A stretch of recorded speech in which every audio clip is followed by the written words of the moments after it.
In the countryside, all life is out in the open. It's hard to hide anything. At least not for long. The villagers knew everything about this family.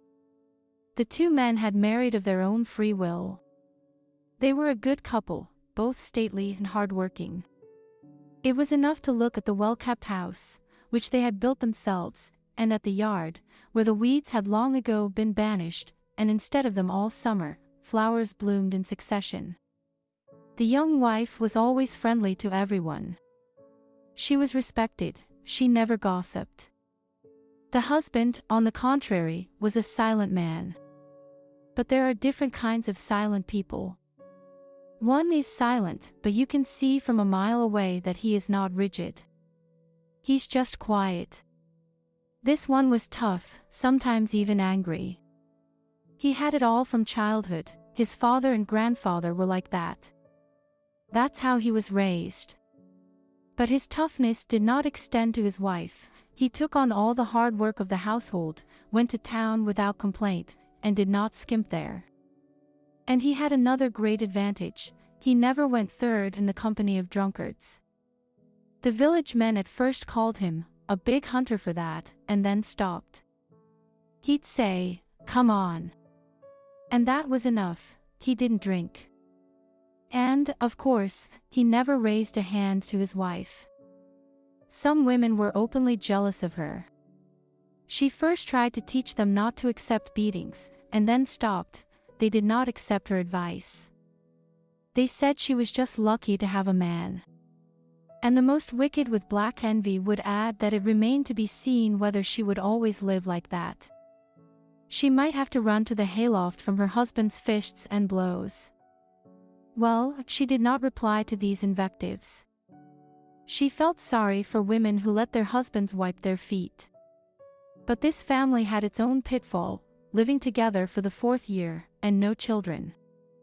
And both seemed to be in good health, but it's just the two of them. And then one day a neighbor begged her to take a puppy. Bella brought her 8. The neighbor put 7 of the puppies away, but there was one afterbirth left. She was a weak little girl, but such a beautiful girl. "Take her for yourself," the neighbor persuaded her. "You will fatten her up and bring her up.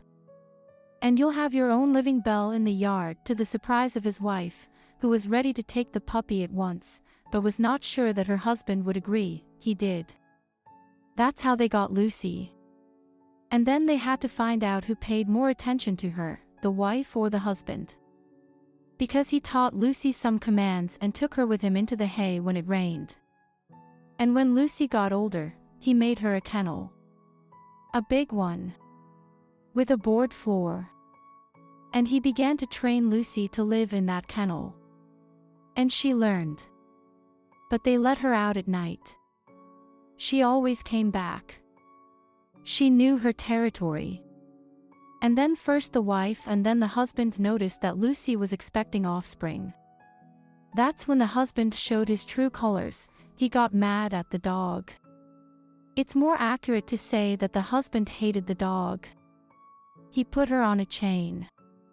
And he also threatened, "If you run out of the yard, if I see you, I won't let you back in." The day came when Lucy gave birth to 4 puppies in her kennel. She gave birth at night. They didn't hear a thing. Only in the morning, when her husband went to give Lucy fresh water, did he notice that she was not alone. There were 4 others with her. He returned to the house angry. "Lucy has a whole kennel of dogs here," I said to my wife. She brought 4 of them in last night." "Yes, she did." My wife cheered. "She didn't even squeak." "I'll go and see." "Come and see before I drown them," said the husband. She didn't believe him. "How can you drown them? Little puppies. Have you thought about Lucy? What would it be like for her to watch you destroy puppies? You think a dog doesn't have a maternal instinct? I'll go around the village and ask if anyone needs a dog." But he had already gone out into the yard. She followed him. And her husband began to pour water into the barrel. He had brought 5 buckets from the well. She squatted down in front of the kennel, looking at Lucy, who had 4 crumbs stuck to her, and the tears flowed. She knew that some people did that to unwanted litter. But she had never seen such cruelty herself. Knowing her husband, she knew there was no stopping him.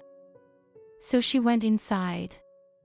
I closed the doors and all the windows so I wouldn't see or hear my husband executing those babies. After a while he entered the house. He said, they didn't understand anything. They are still blind. I've already buried them at the end of the garden. She only asked, didn't Lucy understand? I don't know, I didn't ask her. She was the only one I didn't consult. You shouldn't have gone out at night. I locked her in the kennel. Hear her howl. Well, she'll stop howling. Maybe she'll wise up and stop beating around the bush. And that's when something inside her snapped. No, in the village, they kill their cubs everywhere. Not all, but many drown kittens and puppies. But why so cruel? She hardly spoke to her husband that day. And he, too, kept to himself, only muttering, what a lot of veal tenderness. And the fact that you have to feed them, clean up after them. Or does that not count? And Lucy walked for a long time with eyes full of tears. Some people might not have believed her when she said dog tears, but she had seen them. And she felt guilty. She'd seen Lucy run off into the back of the garden several times. She would sit down and stay in the same spot. Then she guessed that Lucy was sitting where her husband had buried the puppies. After that, Lucy brought her offspring twice more. And the same fate awaited her. Her furious husband drew water from the well in a barrel and drowned the blind puppies. And Lucy's punishment, weeks on a chain. She never got used to it. She began to drift away from her husband. It wasn't that she was thinking of leaving him, but there was no longer that which had united them before. Or rather, it was becoming less and less. But the last incident with Lucy had finished her. The dog was expecting puppies for the 4th time. Her belly was sagging. And Lucy couldn't run, she was walking from side to side. Apparently, the litter would consist of many puppies. It was already fall. And Lucy hardly ever left the kennel, she was cold. But Lucy did not have time to freeze. In the morning her husband took a gun, took Lucy under his arm and went to the pond. There he shot Lucy, who not today, so tomorrow was to bring offspring. An elderly neighbor was an unwitting witness to this shooting. The very neighbor who once gave them Lucia. She stood there without moving. Only tears ran down her wrinkled cheeks. And when he approached her, she said in a trembling voice, "What have you done, son? You've ruined several lives. You didn't kill a dog with a litter. You killed a mother and her unborn children. You took a life. Aren't you afraid that God might do the same to your children?" He looked at her angrily, but said nothing. "So you're judging him? She has a yard full of animals. She lives large. But she welcomes cats and dogs. What's she talking about? Kids and puppies in the same pile." But the neighbor's words stuck in the back of my mind. At home, he wanted to tell her that he had shot Lucy. He chose his words carefully, knowing that his wife would not like it, that she would be upset. But his wife greeted him with the news, "I think I'm pregnant," and he forgot all about it. It was joy. Long awaited. And suddenly it was so unexpected. "Get ready," he said. "I'll start the car and we'll go to the hospital." They drove to the district hospital, to the women's clinic. For almost 3 hours she took tests. The gynecologist examined her again, opened her card and registered her. The term of pregnancy was indicated, 5 weeks. She left the clinic, afraid that her husband would be angry that she had been there so long. No way. He was willing to wait as long as it took to confirm that they were having a baby. It didn't matter if it was a boy or a girl, as long as it was their baby. That's exactly what he said, interrupting her explanation. He said so many words at once that she couldn't remember when he had been so eloquent. Now they were living in the not-too-distant future. They talked to each other more often, they discussed what kind of crib they would buy, where they would put it. They made a list of baby things and toys. They were tempted to go to the district center for these purchases. But she remembered the omen that you cannot buy anything in advance. Well, and he, in order not to upset his wife, agreed. There was still a month left before the birth, and she had a high fever. Well, that's not a big deal. So, she stopped feeling the pushes and tumbles inside the baby. Told her husband.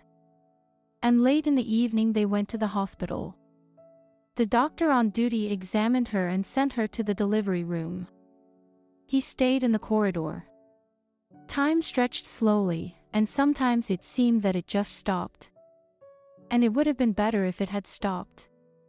Then the doctor wouldn't have come out of the delivery room and like a blow to the head wouldn't have said, "We saved your wife." And the baby was stillborn. He walked outside, unable to see anything in front of him. He had never imagined that it could hurt so much. Then he thought of his wife, it must be even more painful for her. And then he remembered that he hadn't even asked who would be there. He pulled himself together and went to the emergency room again. Say, was it a boy or a girl? The young nurse looked at him sympathetically. "We haven't gotten the bulletin yet." "I'll find out now." Soon she returned. It was a boy. He went out, got in the car and realized he was crying. He was allowed to go to his wife's room. He both wanted to and was afraid to. He was afraid to see her eyes. And he was right to be afraid, only her eyes stood out on her gaunt face. And in them such despair. He caught himself thinking that he had seen those eyes somewhere before. But he could not remember where. He kissed her hand for the first time and said, "Nothing. You'll get better and we'll have children. The doctor gave me his word of honor." She didn't answer anything, only tried to smile. For almost a whole year they lived, doing everything the doctor said. The wife spent a lot of time outdoors. While she was still walking stiffly, he arranged a couch for her in the shade, next to a makeshift table. From the district center he brought a dozen crossword puzzles. His wife clicked them like seeds. But she herself tried not to spend money on them. His wife became addicted to crossword puzzles, working in the village library. Gradually, young people moved to the city, there were fewer and fewer readers, and the books from the library collection. Wife has already read all the books. So she found an occupation, solving crossword puzzles. Every morning he brought from a distant neighbor fresh cottage cheese and cream. And the wife began to get better. And then the day came when she met him at work with an embarrassed smile. "I think we did it. I'm pregnant." Now they tried not to talk much about the baby they were expecting. They didn't admit it to themselves, but they were afraid of jinxing it. And the village didn't know about it for a long time.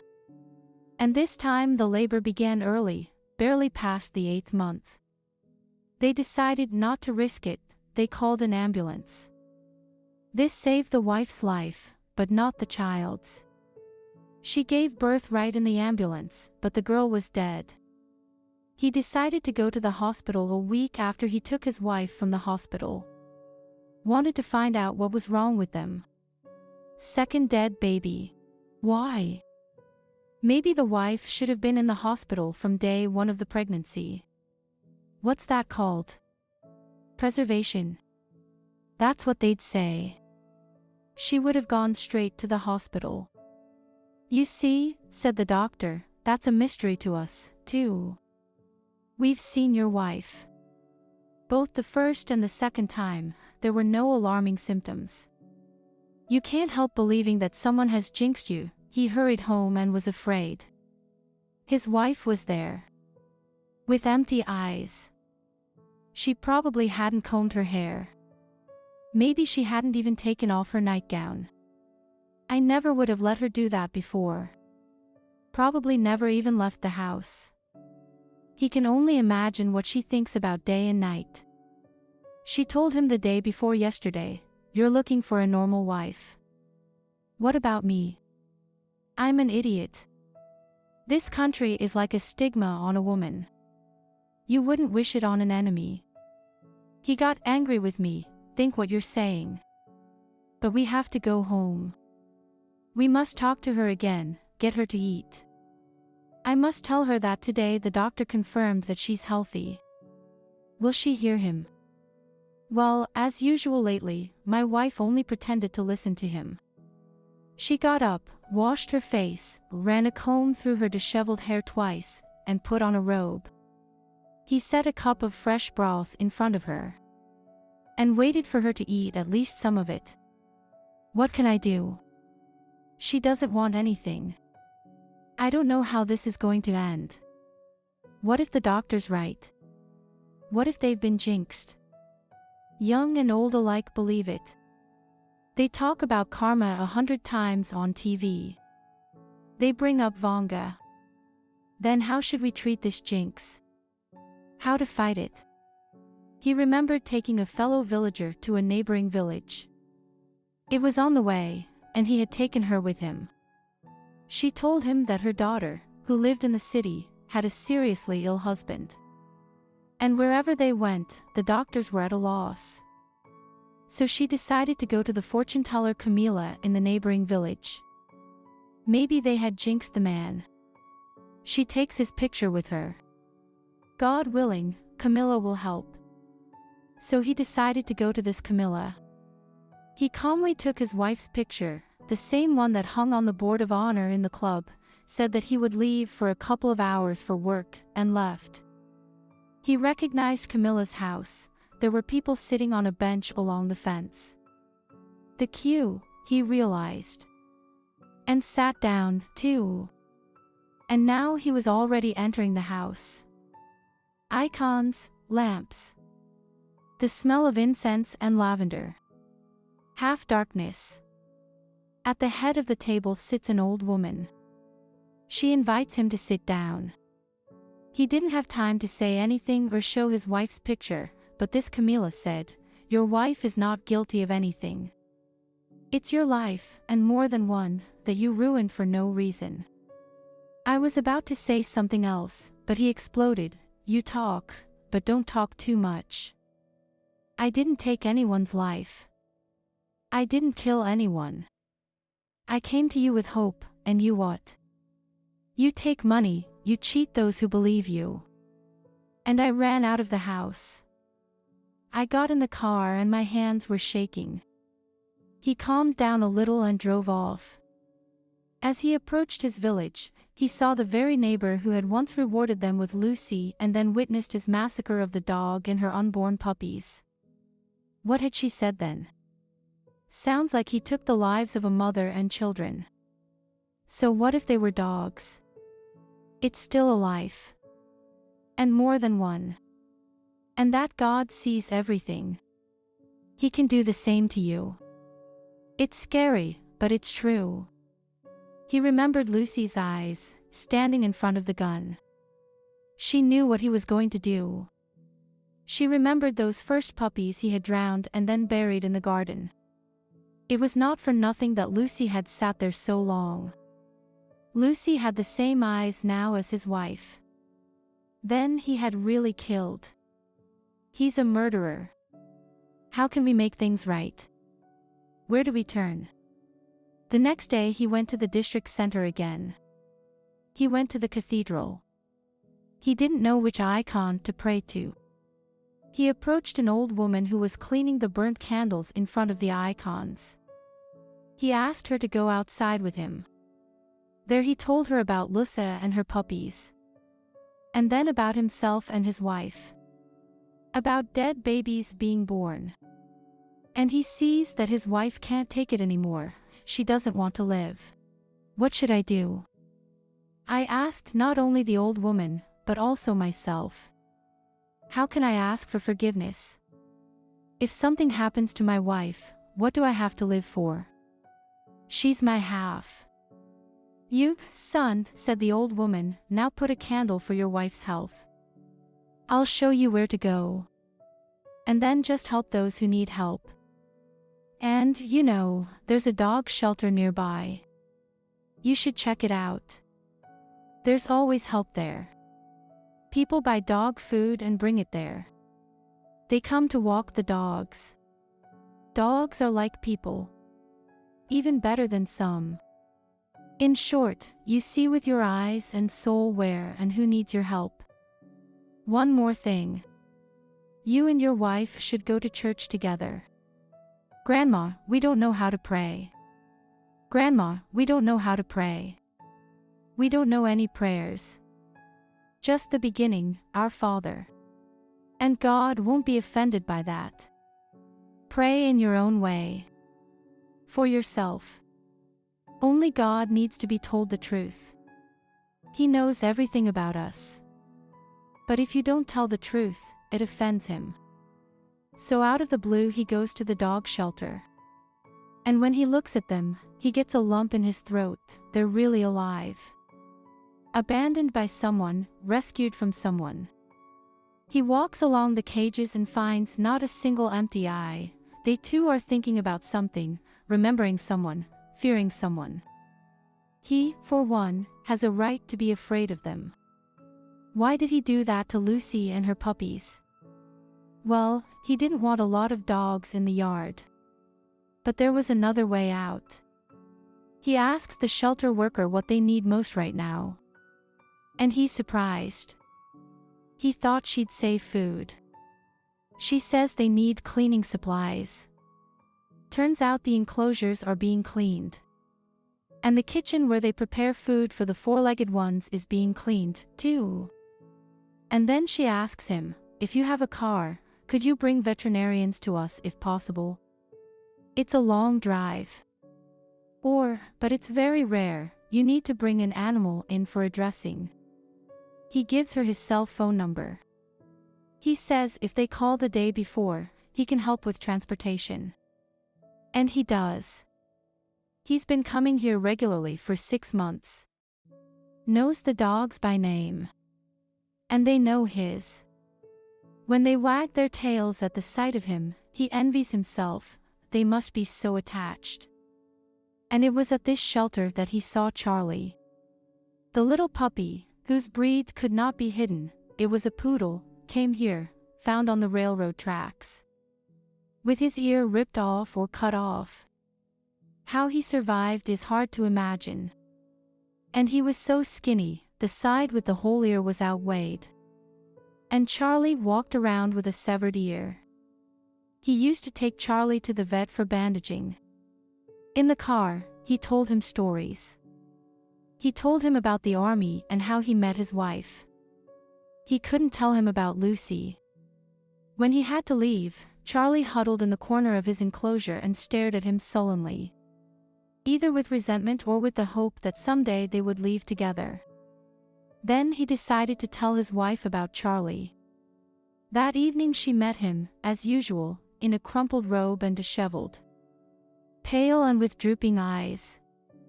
But he made up his mind, if you don't mind, I won't come tomorrow alone, but with a guest.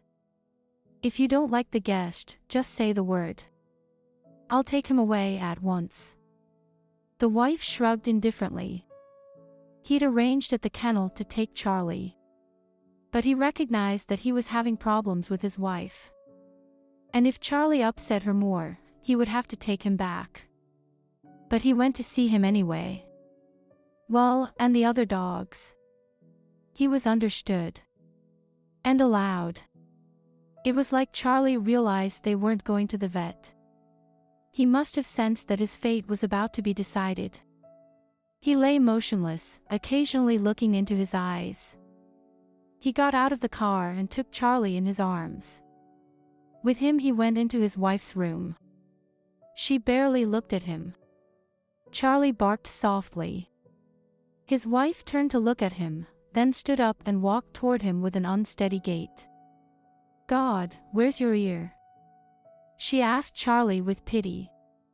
And the poodle realized there was no need to wait. He reached out to her and rubbed his pointy face in her palm. And she took Charlie in her arms. The three of them are sitting on the couch. For the first time, they sit side by side, shoulder to shoulder. And he tells the story of Charlie the poodle, who as a little puppy was abandoned by a railroad embankment with his ear cut off or ripped off. If it hadn't been for the railroad workers, there would have been no Charlie. Then a veterinarian was called to the kennel, who stitched up his severed ear, treated the wound, and it didn't heal for a long time. He was given shots and IVs. But at the vet's office. And he just had to put up with it. Can we keep him with us? My wife asked. Dash, if you don't mind. Dash, I don't know how he'd sleep with people. At the kennel, Charlie slept in the enclosure, he said, holding back his joy. Well, let's give it a try. She asked. She took her old, warm sweater and put it in her boot box. After feeding and walking Charlie, he put him in it. Nearby he put a bowl of water. Charlie didn't mess around during the night. Anyway, he didn't hear anything. Everything became clear when he looked into the bedroom. On the pillow he saw two heads, his wife's and Bonnie's one-eared head. He stood looking at them. He caught himself not wanting to scold Charlie. If the wife liked it that way, let them sleep. But the wife was already awake and looking at him with different eyes. She was looking at him with different eyes. Charlie woke up at the same time as her. First he licked her cheeks with his pink tongue. And that made her blush. Then he jumped to the floor and walked over to her. Sat down and looked at him. As if asking, "You're not offended that I cheated on you? You love this woman too, don't you?" He laughed and said, "Charlie, take a walk." "You walk," said the wife, "and I'll make breakfast." When he heard this, he could not believe his ears. How long had it been since she had said that? Not being able to speak beautifully, he caught himself thinking in beautiful and clever words. He was thinking about how animals were the least of our lesser brothers. That his wife had always known that. And he didn't want to know it. That's why he did this to Lucy. Thinks Charlie's a real healer. What he did to his wife, what he did to her moods is worthless. Thinks he'll still help the orphanage. And maybe he and his wife will go there soon. And somewhere there, in the depths of his soul, underneath these thoughts, another one is hidden. These are living beings. In the evening, another surprise awaited him. His wife came to him on the couch. And quietly said, "Charlie's lying across. I don't want to wake him up. Can I come with you?" When, a month later, his wife whispered to him that she was pregnant, even though no one was around, he froze. "Don't be afraid." She put her arm around his shoulders. "I believed in a miracle. In you. You're different now. And I know for sure that this time will be okay." She was right. Or maybe it really was a miracle. First of all, with him, he was no longer violent. If it was the evil eye, and he now believed Camila, it was gone. He asked God's forgiveness as best he could. And helped anyone who needed his help. And God seemed to forgive him. And he became the father of two adorable little girls. Now he and Charlie have two miracles, twin daughters. His forgiveness. And his instruction that kindness is an all-powerful force. And his past cruelty hasn't gone away. And he knows it's easier to live without cruelty. For himself, for people, and for our lesser brothers.